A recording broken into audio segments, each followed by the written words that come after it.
The day had started like any other. The sun, though orange and streaked with violet clouds, crept over the skyline of Nova 7's capital city, painting its spire-like towers in a surreal light. I, Commander Jace Rowan, was assigned to escort alien dignitaries for a diplomatic summit. Mostly paperwork, mostly boring, until she appeared. She was standing by the landing pad, her skin a soft pearlescent lavender that shimmered under the morning sun. Her hair like liquid silver flowing down to her waist. I nearly tripped over my own boots. She had eyes the color of molten amber, intelligent and curious, darting around as if she were studying every inch of the landing zone. "Commander Rowan," Captain Tallis called, pulling me back from my daze. "We're counting on you to handle the exchange smoothly." "Right," I muttered, though my gaze remained glued to the alien girl. She noticed me staring. That moment was brief but enough for me to falter. I opened my mouth, and words tumbled out before I could stop them. You're gorgeous," I said. The words hung in the air. My stomach dropped. I had said it aloud. To a foreign dignitary. The sort of thing you don't say in formal meetings. Her reaction, however, was unexpected. She tilted her head slightly, a warm, almost human blush creeping across her lavender skin.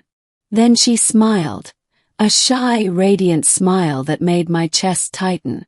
"Say it again, human," she whispered, her voice melodic and tinged with curiosity. Froze. Did she just want me to repeat that? My mind scrambled for a plausible excuse. I mean I wasn't supposed to say that," I stammered. "Officially. Diplomatically." "Officially," she repeated, the word rolling off her tongue like a song. Then she laughed softly. "I want you to say it. Again. Honestly." Something in her amber eyes held me captive. Against my better judgment, I found myself saying it again. "You're gorgeous." Her blush deepened. She took a small step closer, careful but deliberate. "Human, do you always speak your mind so freely?" I shook my head, suddenly aware of how awkward I must look, standing in full uniform, heart hammering, facing an alien girl who just asked me to compliment her. "No, not usually." She tilted her head in amusement, studying me as if seeing something entirely new. "Then this is special. I like it." Before I could respond, the summit began. Other aliens, human diplomats, and council members crowded the grand chamber, voices filling the room with chatter. I was supposed to focus on introductions and protocol, but every glance I stole was toward her. The alien girl, the gorgeous alien girl who now seemed more enchanting than the city skyline itself. Minutes stretched like hours. When the formal part of the summit concluded, I was asked to guide her back to the human delegation's lounge. "I hope I'm not in trouble for complimenting you," I said quietly as we walked through the marble corridors. "You're not," she replied with a smile. "I rarely meet humans who speak without pretense. It's refreshing." We reached the lounge, an elegant room with transparent walls revealing the city below. She sat near the edge, legs crossed, hands resting delicately on her knees. I couldn't help but stare. "You called me gorgeous," she said suddenly, breaking the silence. Her voice was softer now, intimate. "But why?" I swallowed. I don't know. Just came out. I saw you and I trailed off, feeling ridiculous. "You're impossible to ignore." She leaned back slightly, considering my words. "Impossible to ignore." I like that. Humans are direct yet so cautious. "You are unlike the others."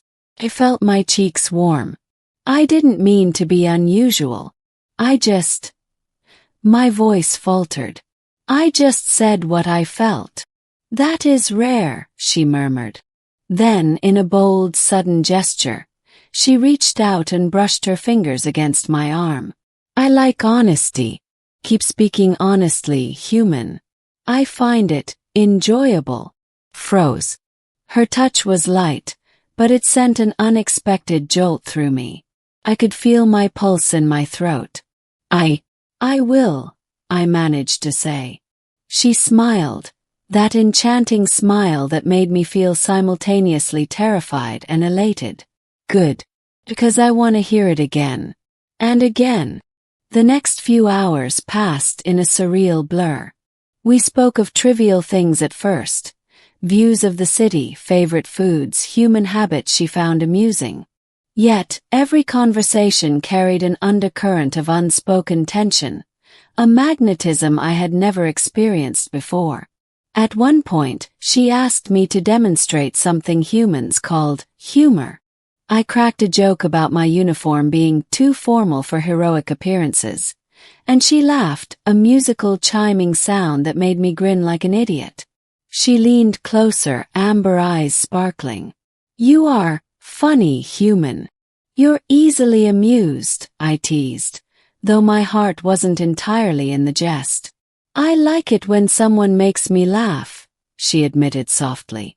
You make me feel something I did not expect. Her words sent a strange warmth through me. I'm feeling something I didn't expect too, I realized.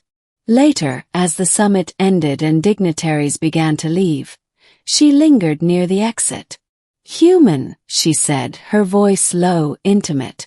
Before you return to your duties, one more thing. Yes, I asked, my voice unusually hesitant.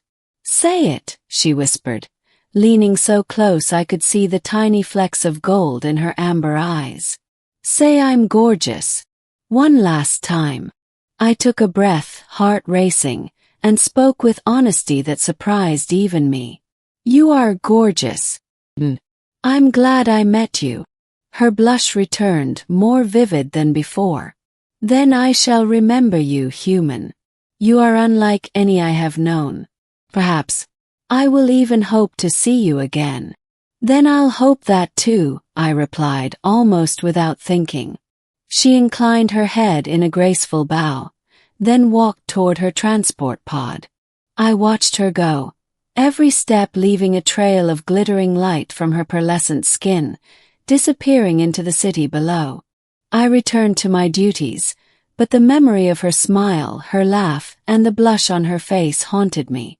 I realized that in a galaxy filled with diplomatic protocol and political games, sometimes the simplest act, an honest word, could spark something extraordinary.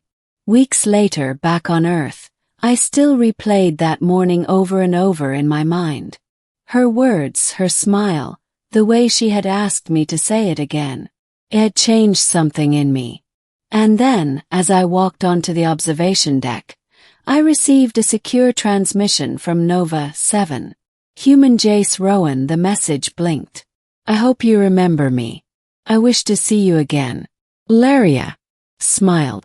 Mission accomplished, I thought, though not in the way anyone expected. My mission of diplomacy had given me something far more valuable. The promise of a connection that transcended worlds. I replied instantly, remember, and I will see you again.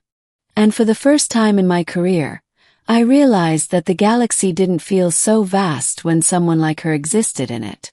Gorgeous, extraordinary, and bold enough to blush and ask for honesty. And somehow, against the cold calculus of interstellar politics, I knew we would meet again. Weeks later, back on Earth, I could barely focus on routine tasks. Every time I closed my eyes I saw her, Ilaria, standing by that landing pad, the morning sun catching her pearlescent skin, amber eyes glimmering. Then, as if the universe had heard my thoughts, a secure transmission blinked onto my screen. Human Jace Rowan, it read, I hope you remember me. I wish to see you again.